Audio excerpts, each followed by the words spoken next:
Guys, meron na ba kayo dito guys, oh? Yan, napakagandang nail gun guys. Pang bakal, pang simento, pang kahoy. Kaya niyang butasin guys. Gamit tong nail gun po natin.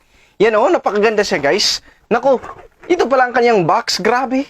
Sobrang adorable guys. Tingnan niyo pong box niya. Talagang nakaka-amaze yung box pa lang po niya. So, siyempre, isa-isahin po natin yung laman niya guys.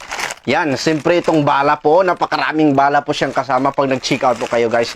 Pag naubusan din po kayong bala, pwede kayong bumili ng bala lang guys ha. Okay? Ito guys, tapos may eye protector pa siyempre para safety pong mga mata natin. Okay? Yan po, eye protector po niya. Tapos ang dami po siyang kasama guys. Oh, yan. Ito mga spring, mga pin, mga bolts. Dito siya po guys.